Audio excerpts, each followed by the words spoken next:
hear the screams of convicts or the clanking of cell doors, the Ohio State Reformatory is scary enough to give you goosebumps. The facility is enormous and has been abandoned for quite some time. When you are standing in front of the Ohio State Reformatory now, it may be difficult for you to believe that it was originally used as a jail with the highest possible level of security. With its towering spires that resemble French chateaux, elaborate brickwork, and stained glass windows, the structure that dates back to the late 19th century seems to be more of a big hotel that previously served as a housing facility for the wealthy and famous. But if you stroll down its long institutional halls, past the huge cells with their rusty barred doors and unclean, sagging bunks, you may be reminded of the desolate and forlorn jail that was shown in the film The Shawshank Redemption, which was filmed here in 1993 and is now celebrating its 20th anniversary. Tim Robbins and Morgan Freeman star in the film, which tells the story of a man who was wrongfully convicted of murder and embarks on a journey that spans decades in search of freedom and atonement.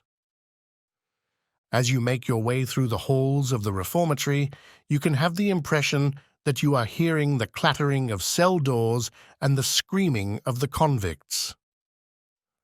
When it comes to the United States of America, the old jail in the city of Mansfield, Ohio, is considered to be one of the most haunted locations by believers. Ghosts of tortured prisoners and staff members with heavy consciences prowl the hallways of this facility, shifting equipment and banging doors. It is a location where their spirits may be heard. Indeed, even in the absence of ghosts, the decaying walls, peeling paint, and broken windows of the structure are creepy enough to give one the shivers. When the institution originally opened its doors in 1896, the intention was to provide young males who had committed their first offenses without doing any violent acts with the opportunity to undergo rehabilitation rather than sending them to the state prison in Columbus. The residents of Mansfield were so pleased with their newly established progressive institution that the local newspaper, the Richland Shield and Banner, referred to the day as Mansfield's greatest day. They praised the reformatory for the accomplishments it had made in the direction of reforming the penal system. Ron Puff, who was one of the chief tour guides at the reformatory, said that there was a charter school located on the premises and that offenders were schooled in a variety of skills, ranging from farming to woodworking. They were even capable of producing their own food. According to Puff, the rates of recidivism among formerly incarcerated individuals were as low as 10 to 15% in the beginning. He continued by saying, "But with the passage of new laws, that system collapsed and it evolved into a more conventional prison." In point of fact, the reformatory was designated as a maximum security prison in the 1970s, and it gained a reputation for circumstances that campaigners referred to as being harsh and violent. Inmates who were thought to be in need of more harsh punishment were thrown in solitary confinement and compelled to sleep on concrete floors. The film The Hole, which became famous as a result of the Shawshank Redemption, was based on a genuine site. At this time, you will have the opportunity to go into the depths of the reformatory and explore the hole.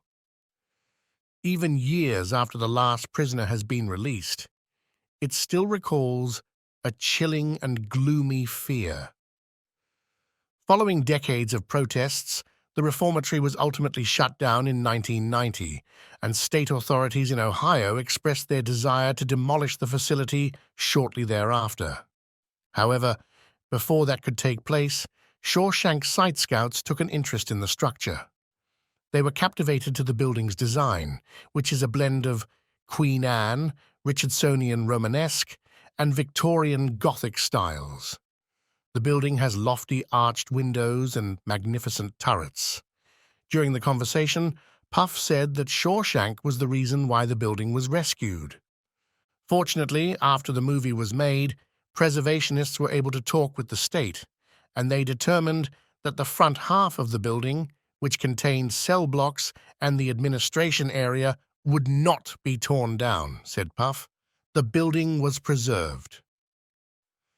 There is a cottage tourist business that has emerged in the vicinity of the film, and it extends well beyond the confines of the old jail. You may follow a Shawshank trail that is devoted to the Shawshank Trail in and around Mansfield to view Brooks's halfway home, the ancient oak tree where Andy buried his riches, and the woods where Andy sat in his vehicle while gripping a handgun in the opening scene of the movie. When asked about structures, Puff said, "You don't find buildings built this way any longer, especially prisons." Therefore, the objective of the preservationists was to rescue and preserve this location as well as the history of reform. Their goal was to ensure that people in Mansfield would not forget what we were doing here.